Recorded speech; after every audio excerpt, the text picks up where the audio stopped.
Subscribe कीजिए हमारे channel को और बेल आइकॉन को दबाइए हमारी लेटेस्ट वीडियो सबसे पहले देखने के लिए। हेलो स्टूडेंट्स, आज के लेक्चर में हम लोग बोल्ट्जमैन कैनोनिकल डिस्ट्रीब्यूशन लॉ के बारे में पढ़ने वाले हैं।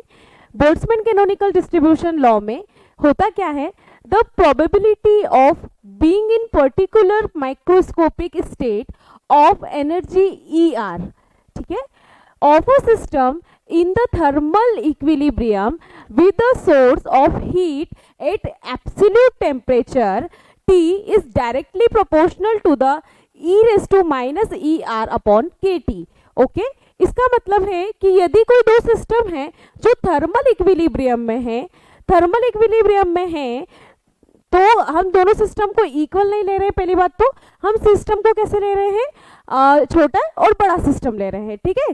तो अगर हम छोटा और बड़ा सिस्टम ले रहे हैं जिसको हम थर्मल इक्विलिब्रियम में रख रहे हैं तो ऑफ कोर्स उनकी एनर्जी लेवल भी अलग अलग होंगे, ठीक है। एक के हम एक ES मान लेते हैं स्मॉल के लिए और एक को ER मान लेते हैं, ठीक है।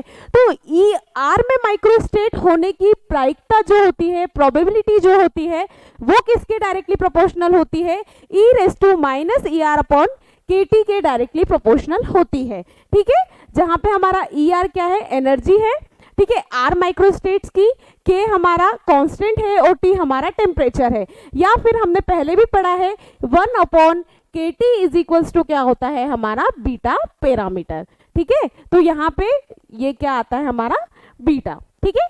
इसको प्रूव करने के लिए, इसको दिखाने के लिए, दर्शाने के लिए हम आगे इसको सॉल्व करते हैं, ठीक है। देखते हैं, हमने दो सिस्टम लिए हैं, एक सिस्टम हमारा A है और दूसरा सिस्टम हमारा B है, ठीक है। A जो है हमारा स्मॉल सिस्टम है, B जो है हमारा लार्ज सिस्टम है, ठीक है।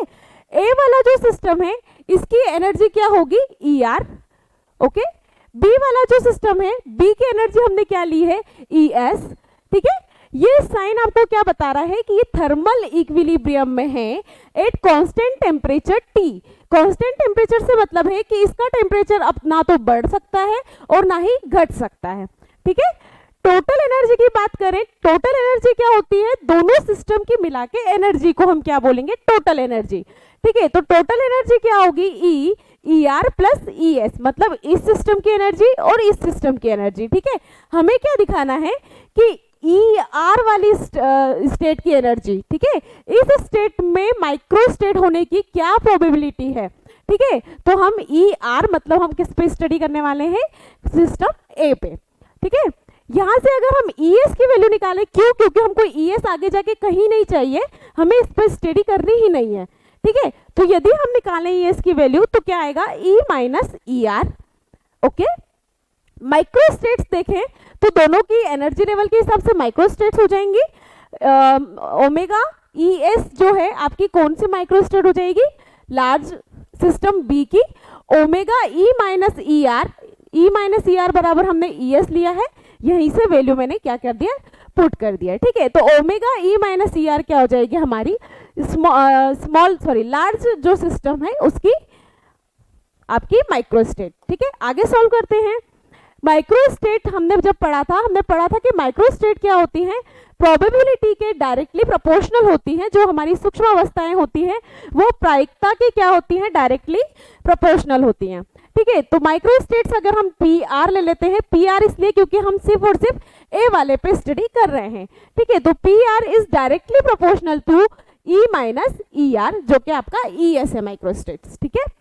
इसके बाद और PR इज इक्वल्स टू, यदि हम प्रोपोर्शनल का साइन हटाते हैं तो हमारे पास क्या आता है, एक कांस्टेंट लेना होता है हमें, जो कि हमने C ले लिया, C हमारा कांस्टेंट है, omega E minus ER, that is equation number first, okay.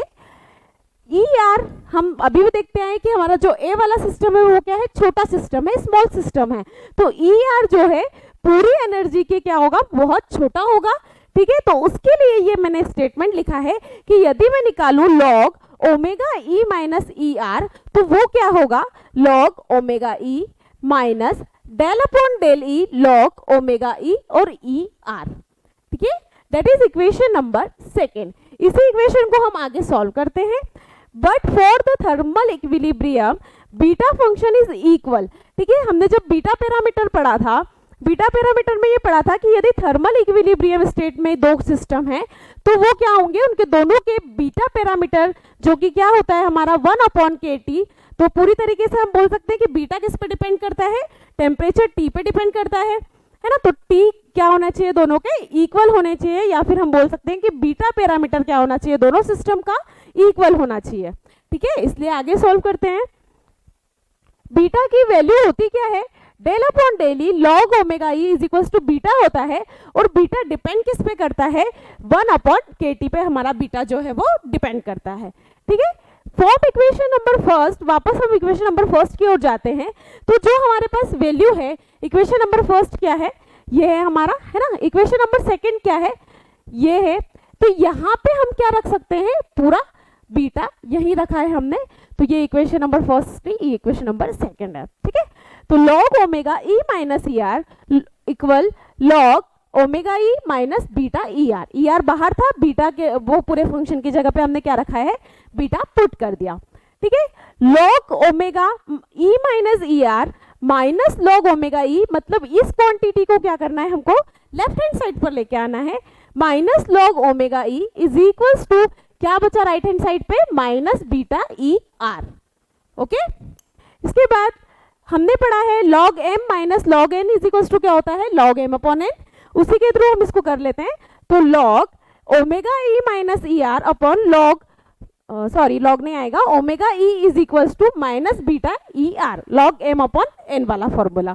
ठीक है, यहां से हम लिख सकते हैं log E minus E R is equals to, ये पार्ट जाएगा इधर, ये लिखा है ओमेगा ई। ठीक है, लॉग जाएगा राइट हैंड साइड पे तो काय में जाएगा ई में, है ना। तो ई की पावर अब क्या हो जाएगी आपकी, माइनस बी ई आर।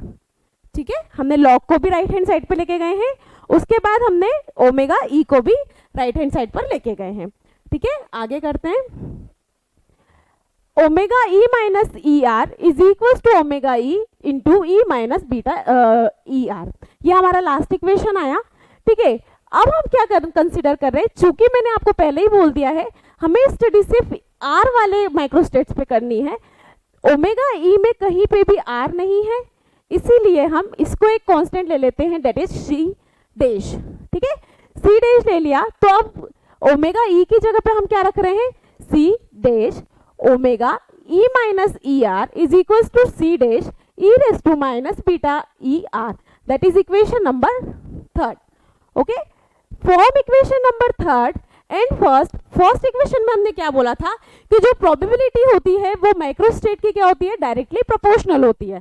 ठीक है, तो ये अभी हमारी माइक्रोस्टेट है, तो माइक्रोस्टेट की जगह पे हम क्या लिख सकते हैं, हमारी प्रोबेबिलिटी इज इक्वल्स टू एक कांस्टेंट लेना पड़ेगा हमको, जो कि हमने क्या लिया था फर्स्ट इक्वेशन में, C dash E raise to minus beta R, ये वाली क्वांटिटी आपकी एज इट इज। ठीक है, इसके बाद P R is equals to A, ये ए जो है हमने, ये दोनों हमारे कांस्टेंट है सी और सी डैश, इस कांस्टेंट को हमने एक कांस्टेंट लेते हुए क्या लिखा है यहाँ पर, A into E raise to minus beta E are.